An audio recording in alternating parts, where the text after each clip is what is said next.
Okay, today I want to talk a little bit about how people target their messaging in their business for their marketing messages and the best way to go about it.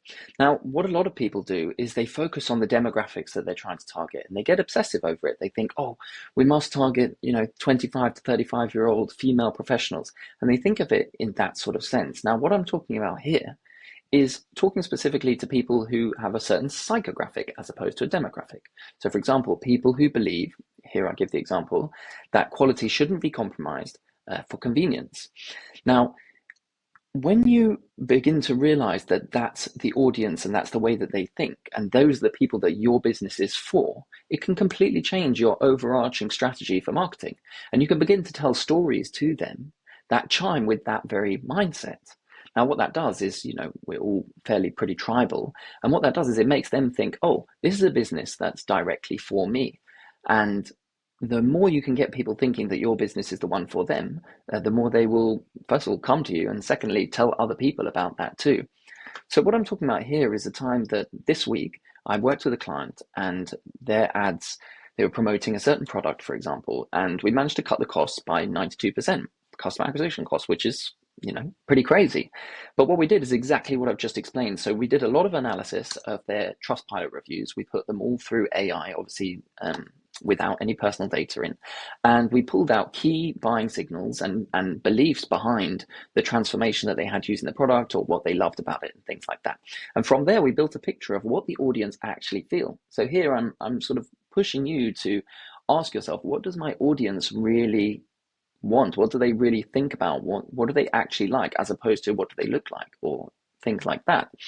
So what we then did is we started telling stories in our advertising campaigns directly to those type of people in the way that they think, and trying to create stories that chime with that and with the offering of our client. Now, what that did is, obviously it was more than just the ad campaign. We had to start to manipulate all of the assets to be in line with this, but it dramatically reduced the customer acquisition cost, like I said here, by 92%.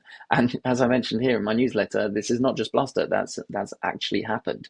And then, yeah, I'd make the message here that, as with any case, if you're putting £1 in and it's turning into £3 or £4, the more profitable it is, the more you think, well, this makes sense to scale. Bearing in mind that if you put £1 into the S&P 500, you get 10%, for example. And if you're putting £1 into your business and you're getting 300% or 400 or 1,000% increase, it makes sense to put £10 in, which is exactly that. So I make this video to ask you the question: are you looking for demographics? Are you targeting demographics, or are you targeting psychographics? And maybe this is the time that you should think a little bit more about what your story is, how you're telling it, and who you're telling it to, and why. And that's it. I hope you're very well. And look, if you have any questions, please do leave them in the comments. If you're feeling pleasant, then please do like and subscribe. Essentially, my name is Hugo Trace. I'm the founder of a company called Grow Patiently. And what I do is I'm wanting to make more videos for businesses who want to learn from me. I'm not saying I know absolutely everything, but what I have done is I've doubled the revenue of over 7 businesses in the last 2 years, and we're set to do more this year. So I'm just trying to share the knowledge that I have. I must admit, this is the first YouTube video that I've made, so I'm kind of excited for it. But what I do is I have my newsletter on LinkedIn. You can go and check that out. And I also have my email newsletter. And so now what I'm trying to do is combine that all into a video format so that people can enjoy it on YouTube too.